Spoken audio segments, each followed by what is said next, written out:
Drugs ఇంత కింది స్థాయి వరకు వెళ్లాయంటూ ఆశ్చర్యాన్ని వ్యక్తం చేశారు డిప్యూటీ సీఎం పవన్ కళ్యాణ్. విద్యార్థులు డ్రగ్స్ కు దూరంగా ఉండాలని సూచించారాయన. తల్లిదండ్రులు బాధ్యతతో వ్యవహరించాలన్నారు.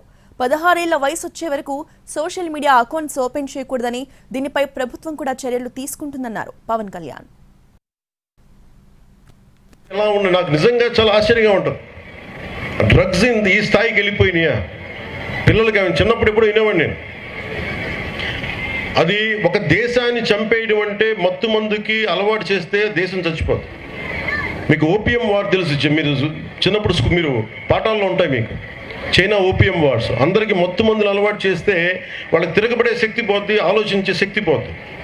అందుకని మనం ఇది ఎవరన్నా సరే ప్రణాళికతో చేస్తున్నారా, ఇది ఎవరైనా ప్రణాళికతో చేస్తున్నారా లేదంటే ఇది యాక్సిడెంట్గా జరుగుతుందో ఒకసారి దీని మీద దృష్టి పెడతాం. అలాగే సైబర్ క్రైమ్ ఒకటి ఎక్కువైపోయింది, సోషల్ మీడియాది కూడా.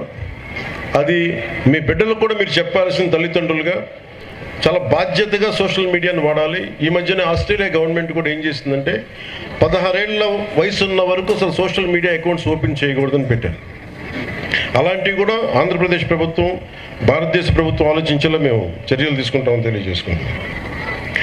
డ్రగ్స్ ఎలా ఉంది నాకు నిజంగా చాలా ఆశ్చర్యంగా ఉంటుంది. డ్రగ్స్ ఈ స్థాయికి వెళ్ళిపోయినాయా? పిల్లలకి చిన్నప్పుడు ఎప్పుడు వినేవాడిని నేను. అది ఒక దేశాన్ని చంపేయడం అంటే మత్తు మందుకి అలవాటు చేస్తే దేశం చచ్చిపోతుంది. మీకు ఓపియం